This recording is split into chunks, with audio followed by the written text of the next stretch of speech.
Hi, I'm Casey Griffiths, and this is the beginning of Latter-day Saint Temple Beliefs Behind the Scenes. This is a short video where we're going to talk a little bit about some of the stories and interesting things that happened while we were making our video about the start of Latter-day Saint Temple worship in Nauvoo. So I've got a few people here with me. Scott Woodward, who was our site expert while we were making the video. It's good to be here. Good. And Daniel Smith, who's one of our producers, and Benjamin Griffin. And what is it that you do exactly? I do the drones and a lot of the cinematography and stuff, and then editing. This behind the scenes group, and we've got a lot of things that we want to talk about. First of all, one of the things we bring up in the video is that Nauvoo was a swamp before the Saints got there. And we went to Nauvoo in early August, and it's still a little buggy, I guess you'd say. So, experiences you remember about bugs and a specific type of bug, Scott. Oh, man. Tell us about it, Scott. That you had a run-in with. Oh, geez. Should we watch the clip? And Joseph Smith called those keys that he received from Elijah in the Kirtland Temple here in Nauvoo, he called them the sealing power of the frippin' kingdom. Oh, gosh. Daddy Longlegs like, Now, Scott, you're usually a pretty cool customer, I've got to say. But this was, do you have like a fear of spiders, or was there something primal in you that was activated? There really was. There was something. I have a hard time talking about the sealing power. I learned something about myself when a spider's crawling up my torso. So, Scott, we're going to watch this spider clip again. And I want you to tell us what you're saying something, but none of us from watching the footage have been able to figure out what it is. Wow. So Okay. we want you to translate yourself. And Joseph Smith called those keys that he received from Elijah in the Kirtland Temple here in Nauvoo, he called them the sealing power of the frippin' kingdom. Oh, gosh. Frumpangina holes. It's like Frumpangina King or something. I think I just said I love my wife. Yeah? Yeah, I think that's all it was. I just love my wife. I don't know. Can we just do it one more time? Yeah, we gotta watch Is that again. frumpin' your go-to cuss word? Is that it? Because I can't even like... Of the frippin' kingdom. Oh, gosh. What was it? The frumping? Frumpangina... King. I heard a king It in sounded there. like Frumpangina King. Yeah, something like that. I'm going with I love my wife. I think that's all it was. All right. There it is. That's a big one. So big. Remove him from this world. Wow, I was thinking you were a little wimpy, but that's Do I have some legitimacy with that one? that's legit. Yeah. Yeah, little spiders, they don't do it, but big ones, they get me. They get me right. They get me right to the frumpin', flippin', flinkin'. You know what I mean? Which translates to I love my wife, right? Of course. Yeah, it's Yiddish for I love my wife. Because nobody knows this. There were spiders all over me. Like if I turned around, it would have been like that guy in Raiders of the Lost Ark, but I just kept my cool. In fact, let me take you to a place where his public teachings on this first started. Oh, let's go. Oh my gosh, oh my gosh, oh my gosh, oh my gosh. Yep, there you go. Sorry. Cool, calm, collected. See, I'm a cool cucumber, man. Like it's Cool just under a the daddy pressure. long legs. It's not a big hairy spider or anything like that. I would say this was the place in this pioneer burial ground where there was cobwebs all over the place, and it's kind of in an area that's a little bit out of the way, forested, and this is probably where we ran into the most wildlife, I guess you'd say. The one exception I would say is the place where we stayed. Yeah, our little house. Where we had like the front porch was completely covered in bugs, and Xander would not even step a foot on the porch. Like he was so petrified. He's like, "No way, get the spiders off!" I mean, it was. We'd have to go clear him out before he would enter the house. I wish we could have gotten a picture and video of that, but it was pretty comical. And there was just like a little tiny spider. I mean, it was Yeah. only this big, but Xander just couldn't handle that. It was too much for him.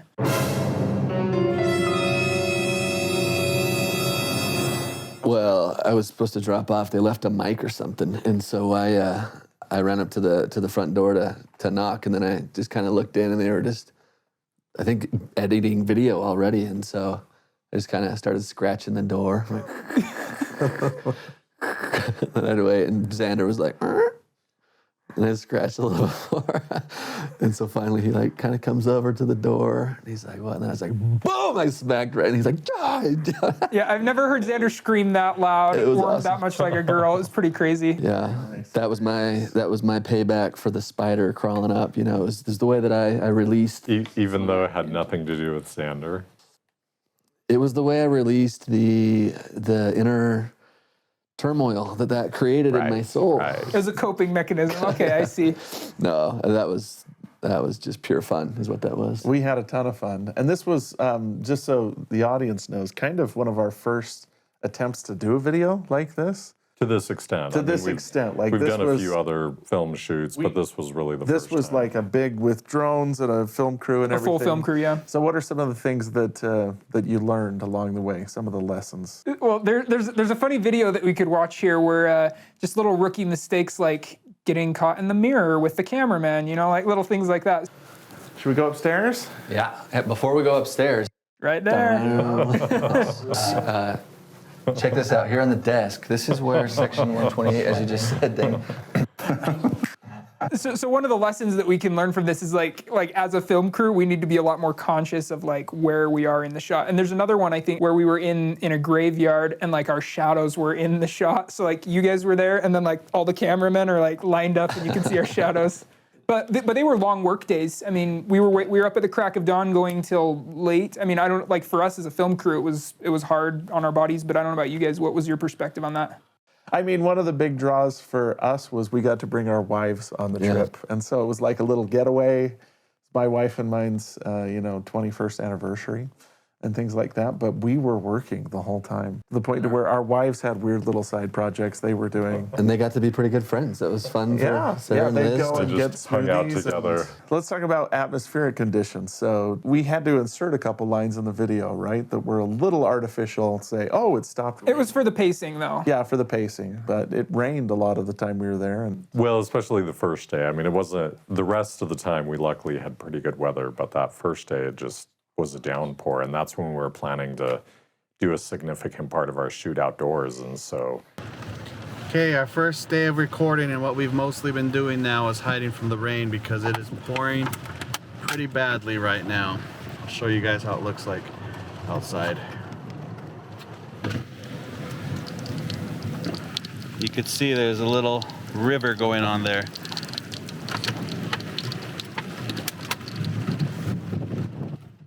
We kind of had to completely shift and change everything, which to me kind of gives a real life example of what Nauvoo is like, of how humid and wet and just very, I mean, a beautiful place, but also Nauvoo. and there was lightning, like some pretty dramatic lightning. It was interesting because we had to figure out how to coordinate with like the weather and like make it feel like we were still going through a story rather than like show a rainy scene, show a sunny scene, show a rainy scene.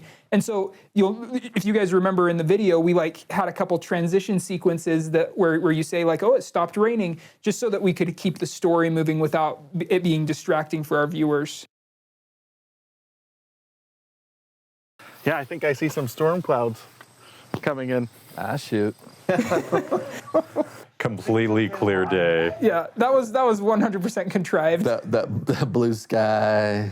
And I want to go on record. They forced me to say that line. I don't like to lie. I think it's okay to lie, but Let's like, play there's that not a again. cloud in the sky, and we had to be like, oh my gosh, I think it's maybe gonna we should rain. go check it out. Yeah, it'd be nice. I think I see some storm clouds rolling in. That's acting right there. Ah, shoot. You guys look so worried about it. Was that a pretty convincing ah, shoot? There's a reason we didn't insert it in the final cut. Now, I will say that even though the weather was bad the first day, and I was worried that some of you who hadn't been to Nauvoo wouldn't get the full experience, there were some sublime moments too. Like, I remember this one night when we went to the Nauvoo temple during golden hour. Daniel was really big. Do you want to explain what golden hour is to people, just so they know what we're talking about? I mean, it's pretty much the hour before and hour after sunrise or sunset, both of those. The and hour it's before, the hour after. Yeah, and it's just an incredible time where the shadows are just right, the colors are just right, you get really, really vibrant feel to everything. And so that's when you want a building like the Nauvoo Temple, where it just is the showcase of the piece, that's when you go to get it. And we definitely noticed that because like there's 30 people there at the temple right at that time because of the fact that it is the golden hour. Yeah, and that view from the temple down to the river is just majestic. Yeah. Well, and the sunset over the Mississippi River, it's very, very astonishing and beautiful. Absolutely beautiful. And you guys were able to get some pretty epic shots of the temple during that time. We wanted to get a good shot of the temple, and there's actually a really good one that we got. Is there an epic shot? There is an epic shot. It's actually featured in the video at the very end. It's the one where the drone is going around the temple spire, and like Angel Morona is sitting there, and the sun goes right behind him. It was really a cool moment to film that. And then President Risley actually took us into his office and was like, "Look at this drone footage that Yeah, he I was like a shot." total nerd Yeah, about he it. It was like awesome. Really excited about Yeah. it and super cooperative. President Risley was awesome. We can't say enough good about him and Yeah. everybody that was involved. So one of the other things that we should explain is there were still some COVID restrictions when we were in Nauvoo, and we were trying to be really careful. And normally a lot of the sites that are owned by Community of Christ, which is this different church from ours, you can go right into, like the Red Brick Store or Joseph and Emma's home or the Mansion House.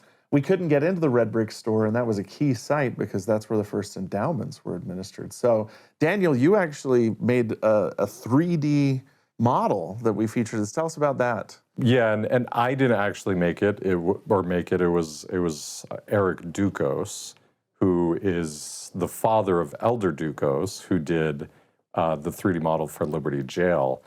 And he reached out to me and said, "Hey, I do 3D models as well," which I knew. He's helped a ton with Elder Dukos, and he said, "I'm willing to help out if you have any specific project." And I thought this would be a good one because one of the challenges is even if you get permission to film inside, I've never seen a really good representation of how the room was set up and how it was divided. So it's always just kind of this abstract concept of, well, Joseph then went in and he put up curtains and he put up plants, and you're just, even if you know the space, you're kind of trying to figure it out.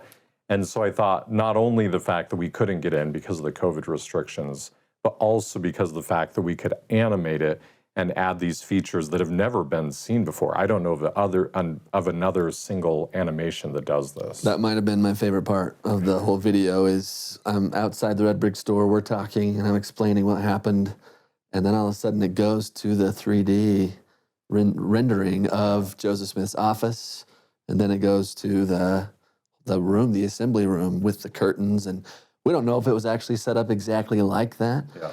But boy, I loved that. That was just a perfect visual.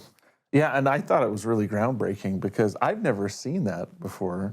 And if we had been able to get in, I don't know if we would have. There's no way they would have No. let us set up those partitions. Correct. And we should mention too, while we're saying this, that all the Community of Christ sites were shut down, but they were still really generous to us. In fact, one of the days we were there, Locke Mackay, who's an apostle in Community of Christ and who runs the historic sites, actually came down and walked us through the Joseph Smith Cemetery, which is really cool because Locke is a descendant of Joseph Smith. And he answered a ton of questions about. He spent what? It was like 2 45 hours. minutes with us, hour. Was it 2 hours? I'm pretty sure it was 2 hours. It was 2 hours. Yeah. It was a long time, but very, very, very well spent. And so Locke agreed to come down to the cemetery because it was open air, and I thought actually that was better. Yeah. Like So I we learned were a ton. right there at the graveside of Joseph and Emma and Hiram. And then here was Locke Mackay, a descendant, standing right there with us and just saying, "What questions do you guys have?" And that conversation was awesome. Yeah, he's a great guy. He probably knows more about. I mean, he's written studies on. There was for a time an argument that Joseph and Hiram were buried in the wrong places, and Locke has written more about that and about. I mean, a lot of people don't understand one of the reasons why Emma Smith stayed behind in Nauvoo was because she was very protective of the bodies. She wanted to make sure that they weren't desecrated. And that was something that I hadn't realized until we talked to Locke, who's kind of done a deep dive into the sources surrounding Joseph Smith's death. So that was a really cool thing too. So we're going to excuse Daniel right now, and we're going to invite Avery Kirk, who's a videographer that helped out our team, to come here and talk to us a little bit about his experience. So bye, Daniel. Avery, you served as the videographer. Yes. Now, you had not been to Nauvoo. The rest of us had been at least once, but tell us what stood out to you as a newbie in town. Oh my gosh, the spirit that just hangs over that place. I mean, it's incredible. Learning about the sacrifices of the early Latter-day Saints and just what conviction they had in these beliefs. And yeah, I mean, the spirit just hangs over Nauvoo very clearly. A lot of special sacred things happen there. And I mean, I've been to Nauvoo, I don't know how many times, but every time I go back, I learn something new. And I think what I learned this time is they were much smaller than us.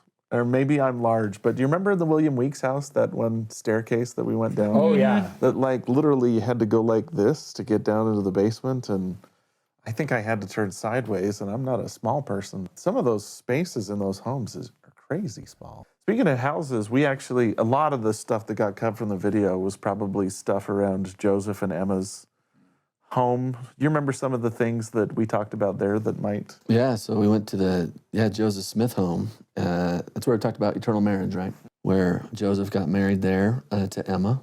Hiram performed the ceremony. I think he did a voiceover of this, and then we wanted to go to the spot where, so at Hiram Smith's house, that's where we wanted to talk about his wife Jerusha, who died.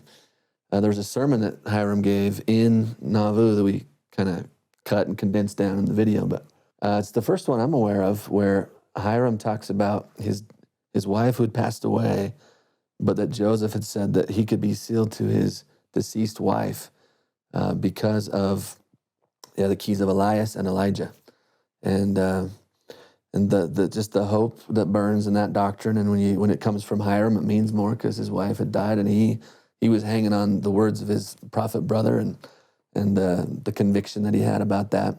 So one of the original places where that doctrine was first understood, and that brings hope to a ton of spouses today who've lost their spouse and had not yet been able to be sealed. And so anyway, I just thought that was a fun place. I'd never been there. I had to look it up on the map, and we kind of Google mapped it over to it, didn't we? And then just to walk on it's a super quick shot in the video, but to be there, we spent probably, I don't know, 45 minutes, an hour, just at Hiram's house, didn't we? Yeah, and a lot of it was just walking up and back down and that forth. road. Yeah.